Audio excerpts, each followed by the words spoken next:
Hi, it's James here from the Sprinkle Donut Forge in Moscow, Texas, and I want to show you a little thing. This little tool belonged to my great-grandfather, L.H. Duncan, who was the blacksmith here in Moscow, Texas, and this is a center punch. And my father told me he recognized this little center punch as the one that he used all the time. In blacksmithing, and especially in drilling holes in steel, you need a center punch to make a small mark to keep your drill bit from walking, or to mark a spot that you plan on punching later. So I have this piece, which is a piece of spring steel from an automotive coil spring.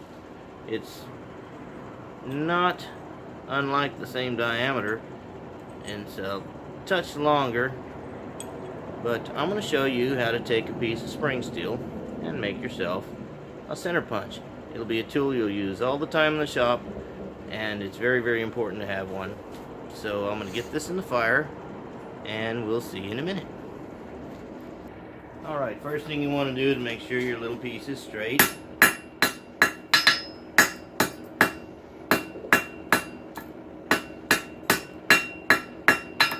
I'm going to start trying to put square facets on it. Working from the cold to the hot.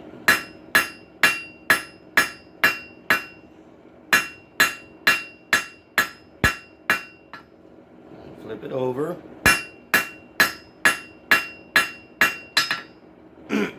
Other direction, like it's a square.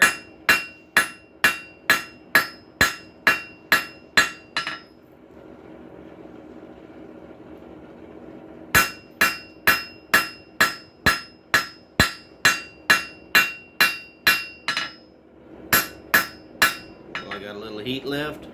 Try to keep it straight.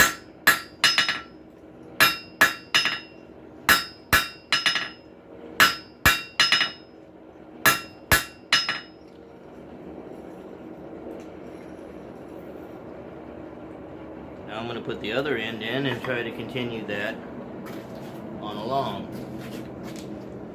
And I've just flattened it out just a little bit on all four sides. I'm not trying to get a sharp corner here because that's going to be an octagonal when I'm done. See you in a minute. Alright, it's quite a bit brighter to you than it is to me, but I can see the metal clearly. I'm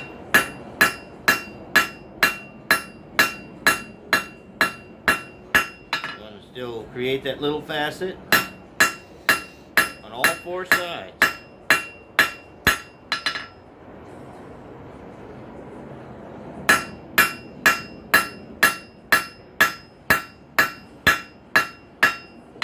Remember, you're working with spring steel.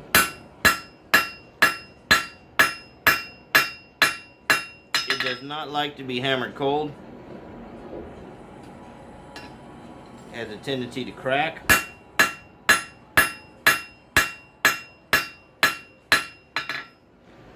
We're going to try to get this end to about a perfect square.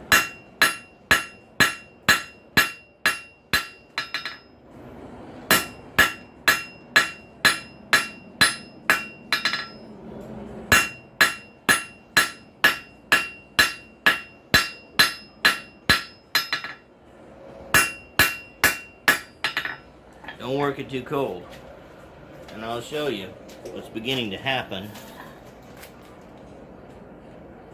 I don't know if you can get a good visual on this, but the middle is sinking in. If you're working from this way out to draw it, and it's hot enough, the middle will move forward, and it'll be more rounded. If it's indented, that means you need to heat it back up. So we're going to try to draw this down and get it close to about I'd say a 3/16 square, maybe a 1/4 inch square. 1/4 inch square would be a little stronger. And then we'll go from there. See you in a minute. Now let's have a little talk about coil spring. I found two different ways to harden it. With all that I've worked with, is some of it will harden in oil. and you can check it with a file to see if it skates the file or if it cuts the metal after you quench it off in oil, such as canola oil. Don't use motor oil. That stuff is highly toxic and it won't give you the best quench. It really won't. And they do have professionally available, commercially available quenching oils if you want to go that route. But I use canola because it smells like fried chicken, and I'm a kind of a pudgy dude and I like fried chicken. Anyway, this particular spring I've been working with, it hardens in water, and the oil did not harden it to a sufficient degree to skate the file.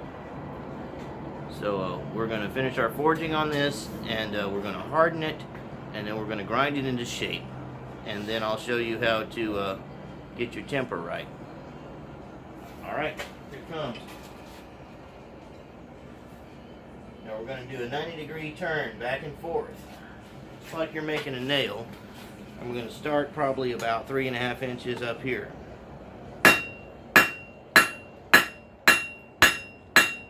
to taper that down. It's going to curve, don't worry about that.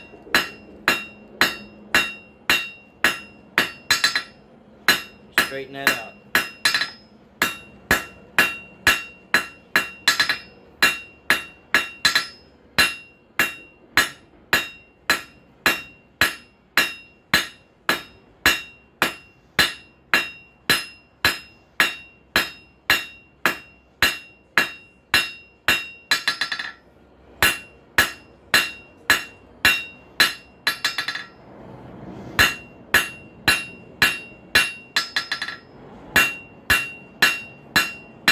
Use my remaining heat to try to straighten it,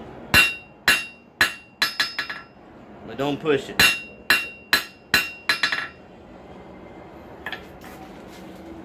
So you see we've got a square going on there, and we need to make that square just a little bit smaller, and then we're going to knock those corners down.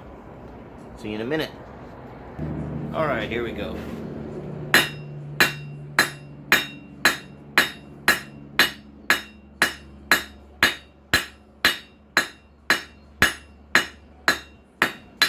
Knock them corners down now.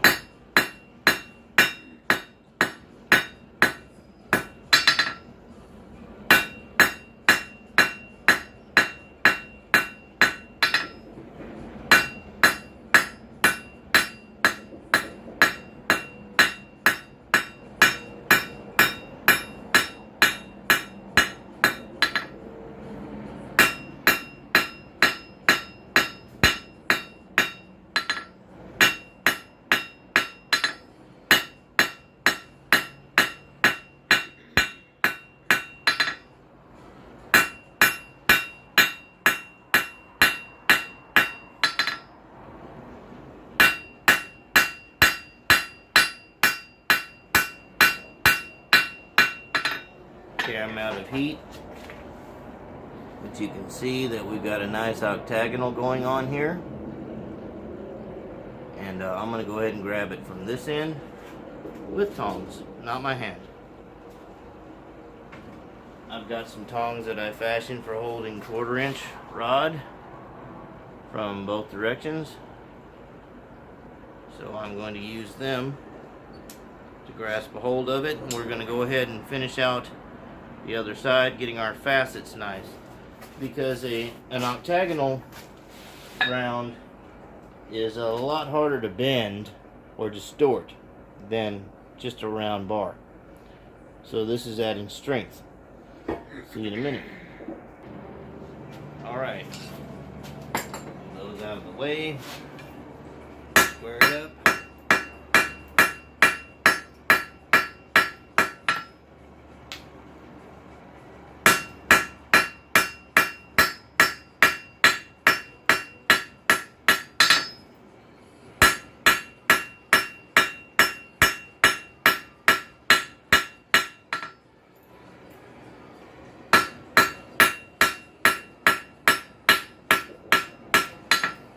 Alright, we'll knock the corners down.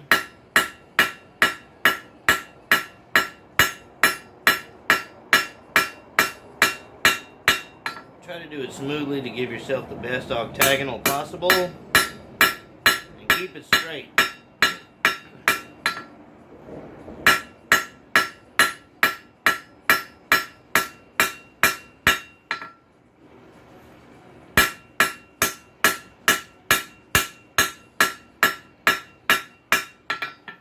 While you got some heat, go ahead and turn it around and sight down and see where it might be bent.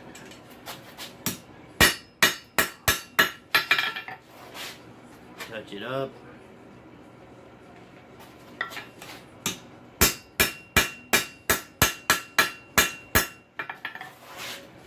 Old great grandpa's center punch was bent, and I'm not so sure that he didn't like it that way to reach in certain places, but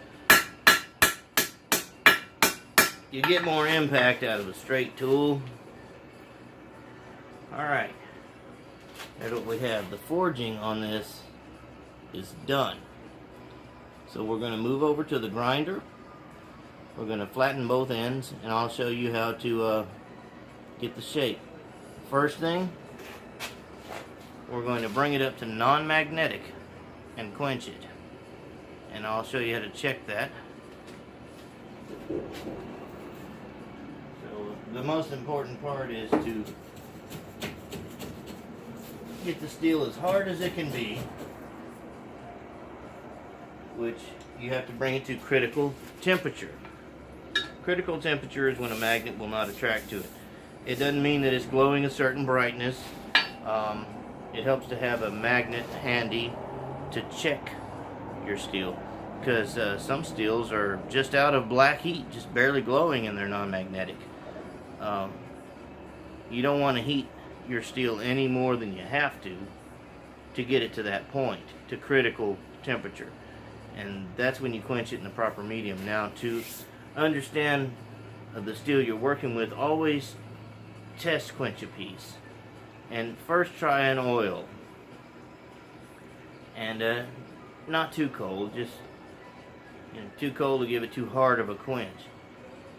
First try oil, and then check it with a file and see how hard it is, and then if that doesn't work, test quench a piece in water. Neither one of those mediums should be ice cold, because it can shock the molecules of the steel together and make it so hard that it'll be prone to chip, and you don't want that in a tool. So let me warm that up, and I'll get my magnet and we'll see you in a minute. Alright, I'm going to extract the steel, and I got my little magnet ready here to test it.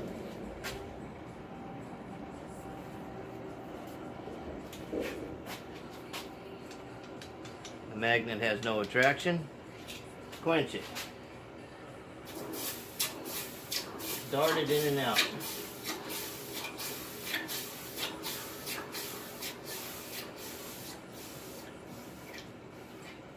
When the sizzle calms down, go ahead and stir it around a bit.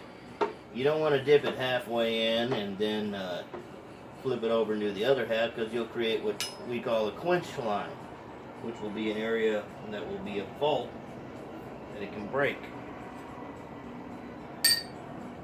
There, it's nice and cold, and it is hardened.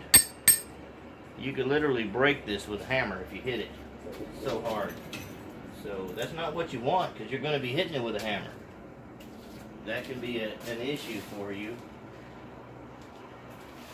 Let's see, I have a file right here. Let me grab it. It's the one in hand, but it's a good sharp needle file. Look at there, that file doesn't cut at all. It's nice and hard. And straight enough to do the job. It's faceted good. Doesn't have to be pretty, but it has to work. Let's move to the grinder. See you in a minute. Alright, here's our piece. Let's grind both ends flat. Plug in the little 1x30. This is an inexpensive 1x30 grinder, purchased at my local Harbor Freight store. And a 2x72 would be nice, but I ain't got one. This is what we're using.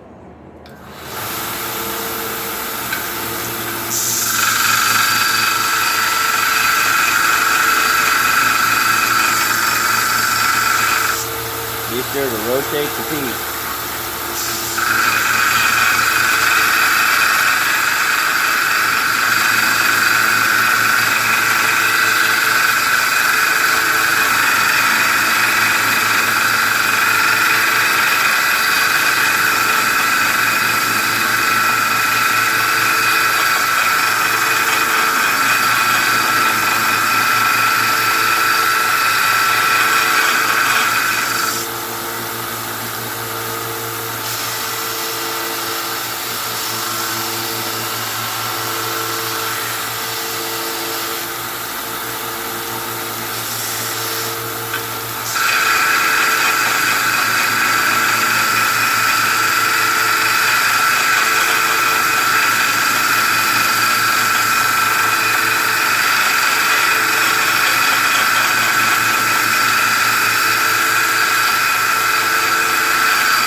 Now you don't want it with any sharp edges, so you're going to camp the piece against the belt and create a chamfer around the edge.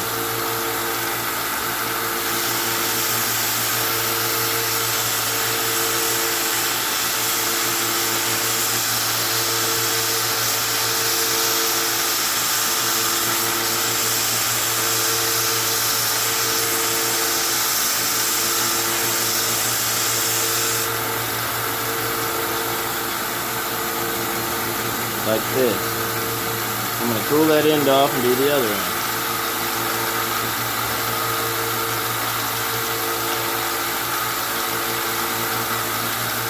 Alright, let's make it flat.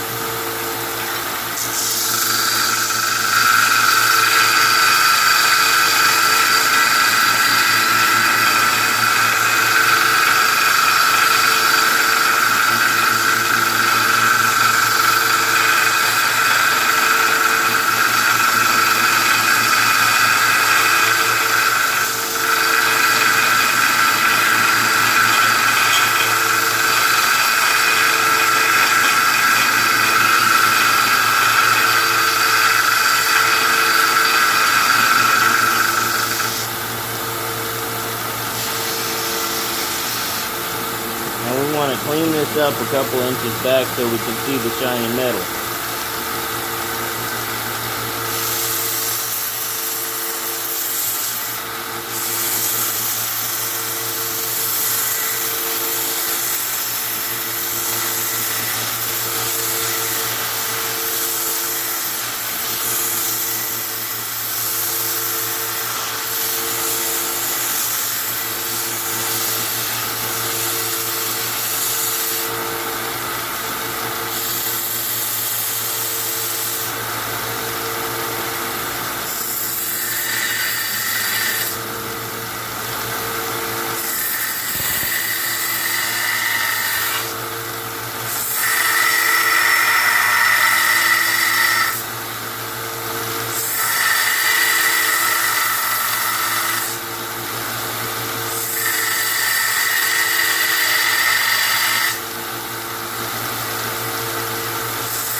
Alright, you can see the color of the metal real good, and we're going to run at a very steep angle and round that just a little bit, probably about half an inch up.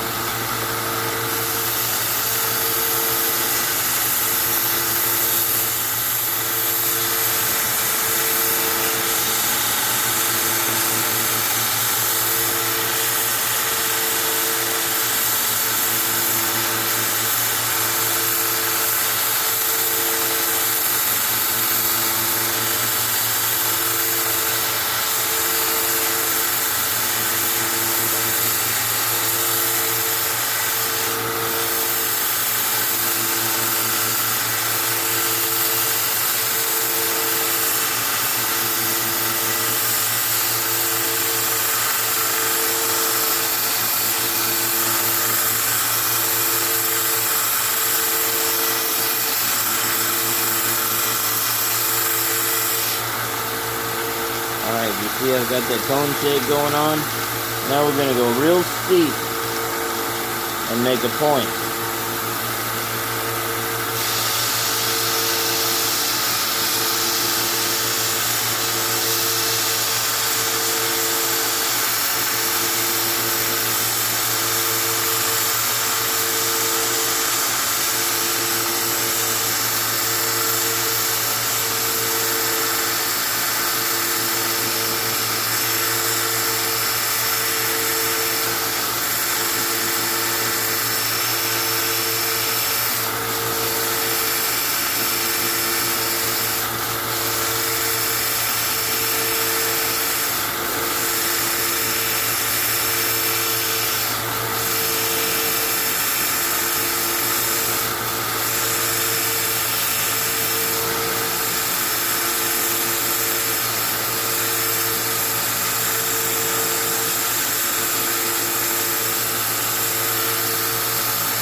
Alright, you've seen what we've done here.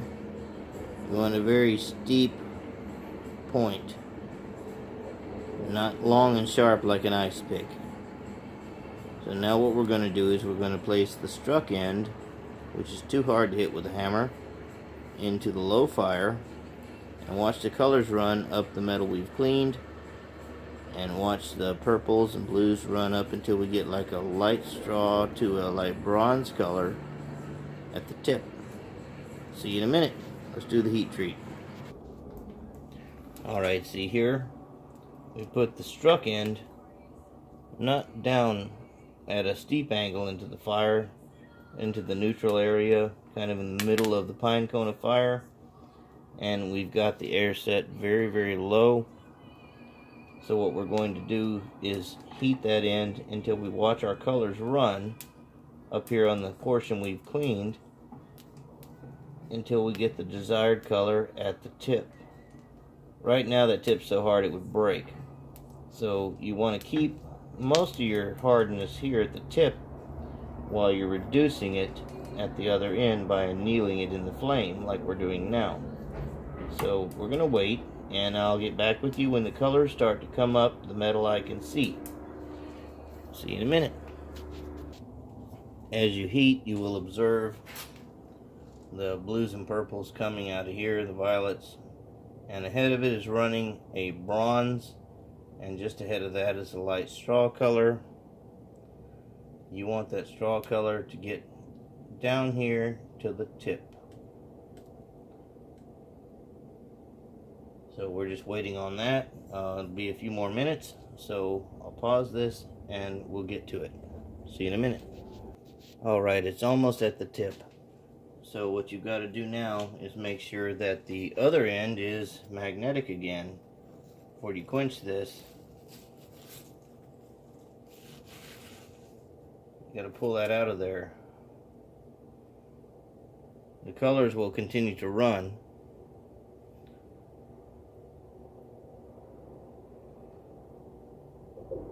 But you got to make sure a magnet will stick to this end. Getting magnetic there, but not here. Because you'll end up rehardening your struck end. The whole purpose for a low fire is so you don't harden that. See the colors beginning to run. We're getting to a straw or light bronze at the tip. Magnetism is starting to climb. I'm going to run it in the ash a little bit.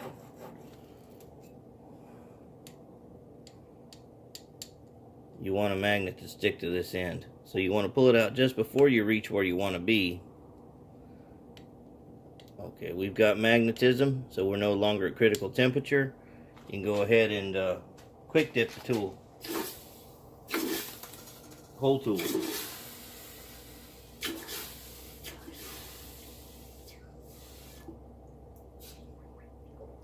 Stir it around a little bit. Get it nice and cool where you can handle it. And there you go. See the color you have at the tip?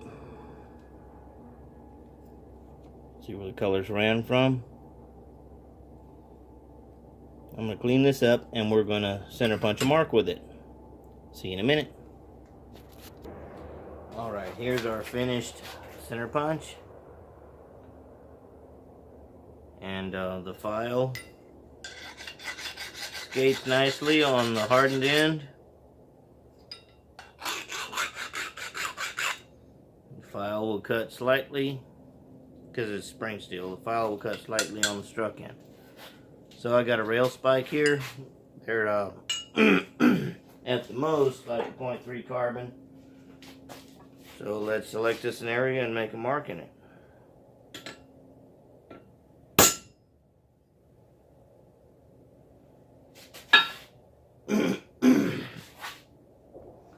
The tip was not damaged. It's a little colored from being in the dirty old spike. It's still just as sharp as it was. And there's you a nice, well-defined center punch mark to start your drills or to mark a piece of steel that's going to be hot, or you can find that later.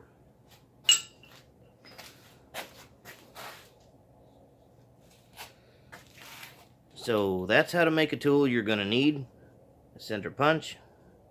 That's all I got for tonight. Till next time, bye.